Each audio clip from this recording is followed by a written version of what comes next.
The Stage Door Show, celebrating the independent artist. With your host, Dave Hondell. Hi, everyone. Welcome to the Stage Door Show tonight. This is Dave Hondell.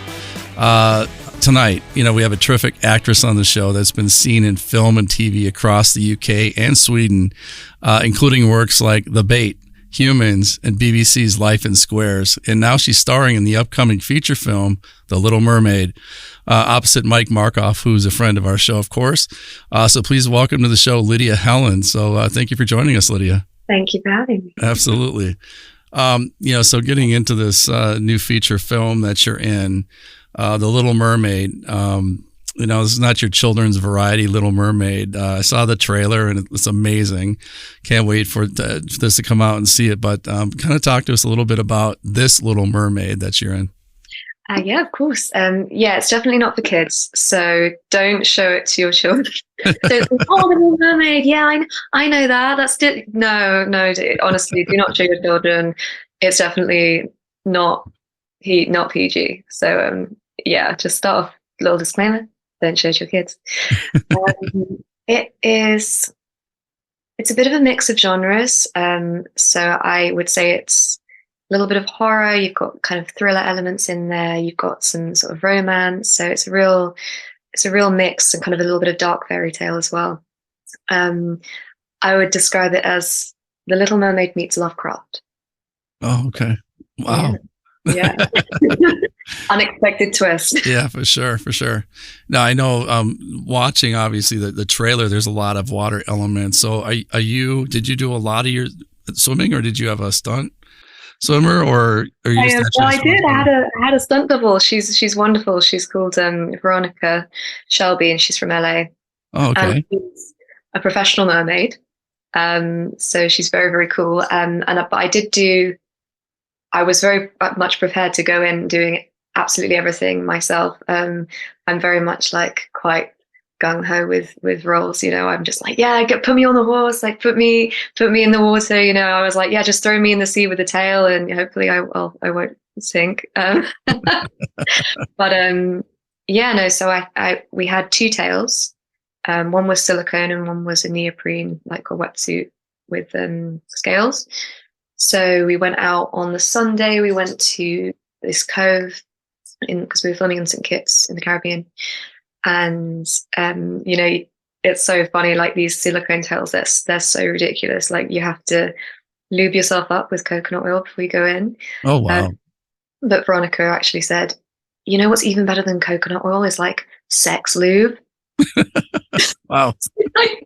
So we went to the supermarket and we were like looking for the lube aisle and we couldn't find it, so we had to ask some poor unsuspecting assistant, like, do you know where the lube oil is? Just these two redheads like giggling, like, where's the lube oil? So funny. So she had to lube me up and get me in the tail. Well, talk a little bit about the story of The Little Mermaid. I mean, I know I believe it's based on the book, or loosely based on the book, the original book. So talk a little bit about it. I mean, I know it's a lot of genres involved, but there's a lot of scenes on land as well, right? I don't want to give too much away, but is that kind of takes place in both land and water? It does, yeah. So it's very much inspired by the original Hans Christian Andersen, like the Danish fairy tale, which is very dark, actually. Yeah. The original, in the original, she wants to get legs, so she sells her voice, and that bit's all the same as the Disney. But the caveat is, instead of kissing Prince Eric, she has to stab him. She has to kill him with this special knife. Wow. To keep her legs. Yeah. Yeah, I mean, she ends up actually not doing it and then kind of jumping into the sea and like turning into an angel. It gets a little bit weird. But this one's kind of does draw on that a little bit more with the sort of the sinister elements and the mermaid coming to land and having an ulterior motive, shall we say, in why she's there and why she has to gain the trust of this human man who's Eric. So talk about the audition process of this film. I mean, I understand this is your first starring role in a feature film. So talk about the audition process that you had to go through and how you ended up getting this role. It was all quite a surprise actually, because I sent my audition tape in, and as is quite often with these things, you try to just send your audition in and forget about it, because if you think about it too much, then if you don't get it, you will be a little bit disappointed. So sort of write it off, completely forgot about it. And then I just got this email saying, yeah, we want to give you the role. Can you fly to the Caribbean next week? And I was like, holy shit. Wow. Just like that. Honestly, just like that. And then, in a week I was in the Caribbean shooting this film, and it was so surreal, honestly. That's amazing. What a story. Typically you see, multiple callbacks and, flying to LA and wherever. Yeah. Wow. That's amazing. And then I noticed that you trained in North London. You went to a performing arts center, took acting, singing, and dance and that type of thing. But what in your experience? Because I know you've been all over the place, and even Sweden, and what do you think the training? When you have training in the UK or in London, does it tend to be more of a classical type training? For acting, maybe I don't overthinking this a little bit, but is the training vary from place to place that you might take it?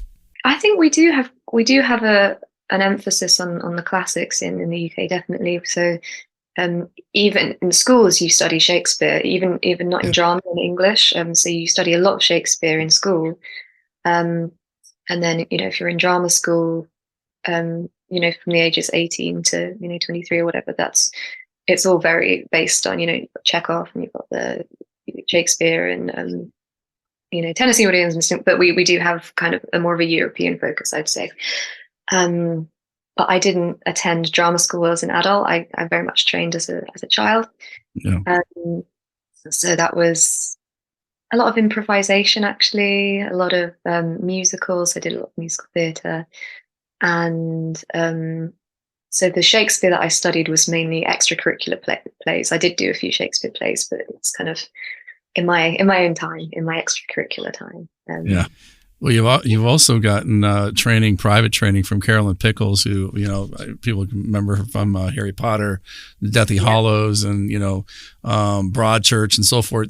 So how was that taking private lessons from somebody like that? I mean, that must have been just incredibly great for your career, but also intimidating somewhat, I would imagine. Well, she actually lived. She lived opposite me, so she was my neighbor.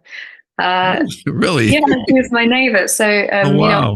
I just knew her. I was like, oh yes, Carolyn, and she's so sweet, such a lovely woman, and so talented. So Wow.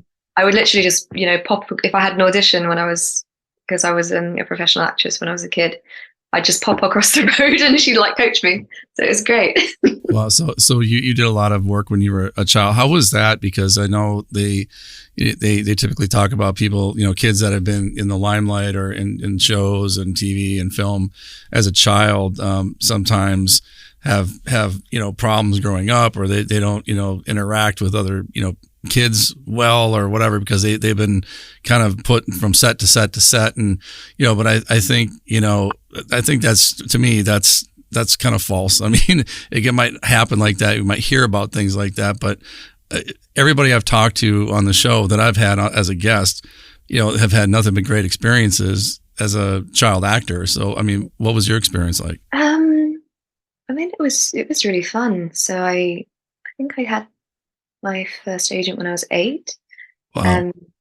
So I guess that is quite young. But it was a lot of just going to lots of auditions, and I suppose the only thing is when you're a child, a good thing is you still have that boundless imagination, and you still have the you don't have the inhibitions, so you're really going for it, and you can draw on that kind of like playing pretend type magic that we all try to capture as adults now. Yeah. But I think another thing is you don't really have the real life kind of experiences and the maturity to channel all these really intense kind of scenes that that are thrown at you. So I think you're sort of trying to do something that's quite difficult for a child, especially if you're doing the heavier stuff. So bit of a mixed bag, really. And being rejected so much when you're a kid is, it's a little bit difficult when you don't have the reference points of knowing that you will get booked someday. Yeah, that's good. That's well said. The other thing is, we always ask, our guests to give advice to some of our newer, artists out there, whether they're singers, actors, whatever they do. And, I suppose as a child actor, I mean, you're a great, person to ask this question, but, for somebody that's young that wants to get into theater or regional theater, like you said, you hear no a lot more than you hear yes. So somebody getting into acting, and what kind of advice can you give somebody that's maybe younger, that's wants to make this a career, but hasn't really experienced the reality of it yet? I think that like staying quite grounded and keeping it almost separate, I think is maybe a good way to go. So you have, you have your acting life and your professional gigs that you're doing and your auditions, but then, also keep your friends that aren't in that environment and sort of have other things that you do, like say if you play a sport or an instrument or have any other hobbies, keep them up. I think that will just be something like a little bit of a break, a little bit of an escape from acting, if you ever tire of it. But also these skills really come in handy if you become an adult actor, because you can say, oh yeah, I can ride a horse, or oh, I was, the fencing captain of my high school varsity team, or whatever. I don't really know what varsity means, but or you can say, oh yeah, no, I play the clarinet, or whatever. So these skills will make you a well-rounded individual, but then also they're quite useful when you get further down the line. Yeah, for sure. To being well-rounded, that's a great advice. That's one of the things that I always taught my kids too, and when they're acting, always keep your side stuff too. It makes you well-rounded and makes you, I guess more attractive, I guess, to a director or casting director if you can do other things like that. So that's great advice. The other thing I want to ask you about is you spend time in Sweden as well. I mean, you're, between, London and Sweden. And so how did the Swedish, how did that come up? I mean, how did you do work in both places, I guess? So the way I lived in Sweden was quite a bit of a weird one, actually. I was shooting a kind of a concept. What do you call it? A sizzle reel for a feature film. Oh, sure. When you film a few scenes. So I got this job in March 2020. So we all know what happened in March 2020. Yeah. So I was kind of hearing whispers of COVID. I'd just done a concert with the Pet Shop Boys, which was fun. But I remember doing that, and then we were hearing about COVID, and we were like, "Oh shit! Is this? It's fine. It's not going to be a pandemic. That's ridiculous." And we were all kind of finishing it off. And then I went to Sweden, and I went down into the south to do this film in this really weird, actually. It's called High Chaparral, and it's a Western themed amusement park just in the middle of the Swedish wilderness. Oh wow. It's really Sounds weird. Interesting. Yeah, really, it's completely random. It's like it's been, picked up from Texas and just plonked. It's really weird. Yeah. So we were just out there in this very remote Western theme park, and we were hearing reports that they were going to shut down Stockholm and they weren't going to let anyone back in. So I was like, oh my God, am I just going to be stuck in this weird alternate West world forever? Oh, wow. And then everyone told me that the UK was a shit show and not to come back. So you stayed. Yeah. I stayed and became a resident, and I kind of just never came back. Well, I came back a year later. Yeah. Wow. That's great. Yeah. I've always, Sweden, being from Minnesota myself, there's a lot of friends and family that have relatives from Sweden, Norway, Scandinavia. So yeah, a lot of Swedish friends. Have you visited, Dave? I've never been. No, as a matter of fact, I've never been overseas. Believe it or not, I've been to 48 states, but I haven't been overseas. Well, I mean, to be fair, America's pretty big, and you've got so Yeah, many different terrains that you kind of don't need to leave. yeah, but I'd like to go overseas sometime. But yeah, definitely Scandinavia. Sweden, Dave. Yeah, definitely Sweden. Yeah. Yeah, the other thing I wanted to talk a little bit about, besides the advice that you just gave, is, when you're on set, what's your process like? Because, we have a lot of actors that listen, and what's your process like when you get on the set? Because I know you're trying to get into a character. Typically you've seen the sides or the script beforehand, maybe the night before or the day before, whatever.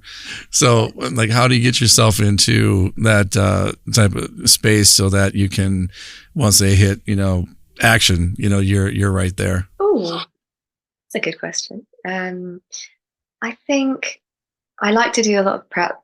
I mean, even before the filming starts. So usually start with, reading the script through, and then I like to print out my script. And I'm a big note taker, so I like to take a lot of notes, a lot of character notes. And then, thinking about the physicality and how they're walking around and how they're, how they would move and how they talk, things like that.